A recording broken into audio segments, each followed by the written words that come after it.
Hey everyone, it's the week of June 14th, 2010. My name is Rob Tart, and this is Pie's Perspective.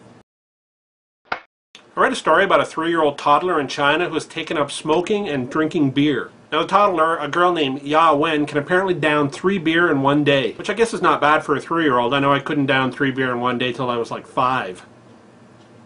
Now the mother of Ya Wen is stating that her daughter's personality changed after she was struck by a speeding van last year. According to the mother, the girl was in a coma for 5 days, and when she woke up she just started acting like an adult. Now the girl started by taking her father's cigarettes and smoking them in the bathroom. Then she started stealing cigarettes, and now, and this is according to the article I read, she gets them on credit from the local store.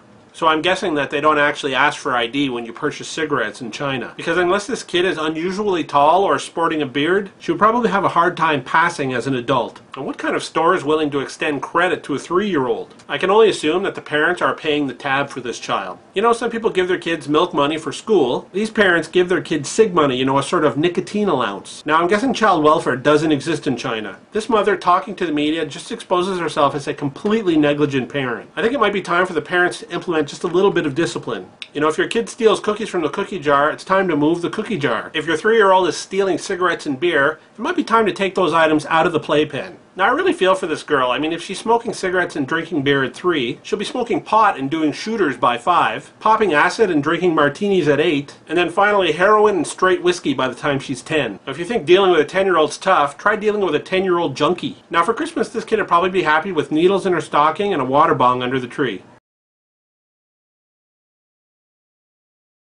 Alright, let's see. Oh, that would be refreshing. I'd really like that. I would appreciate that.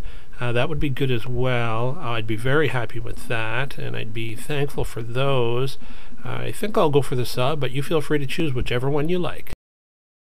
A man in Minneapolis named Jason Jemeden was asleep in his apartment with his girlfriend when 3 men broke in to rob the place. 3 masked men were armed with handguns, and they ordered the couple to stay on their bed while they robbed the place. The robbers ransacked the apartment, taking jewelry, electronics, and a set of car keys. The men then decided to take the 32-inch television. They were apparently having trouble carrying the TV, so they ordered Jason to get off the bed and help them carry it downstairs. Now, not wanting to upset the masked men with handguns, he complied. I guess the only thing worse than having armed men break into your apartment while you're sleeping to rob the place is the same masked men asking you to help them move your property out of your apartment. Talk about kicking someone when they're down.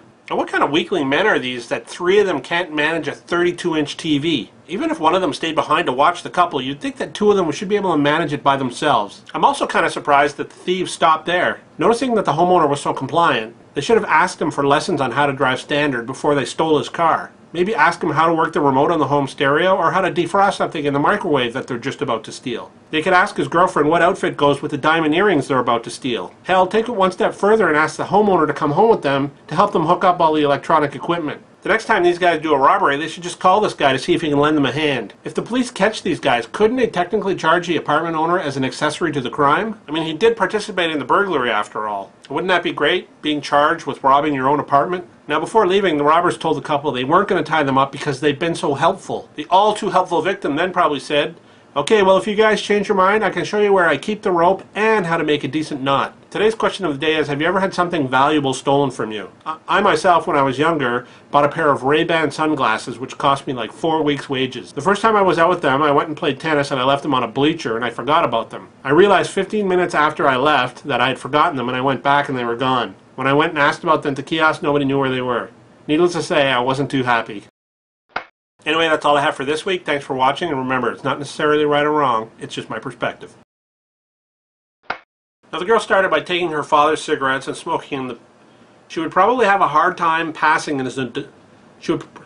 Now I'm guessing child wealth... A man in Minneapolis... The robbers ransacked the apartment taking jewelry... Electronic... The robbers ransacked the apartment taking Julie. They took Julie. Her name was Julie. The men then decided to take a...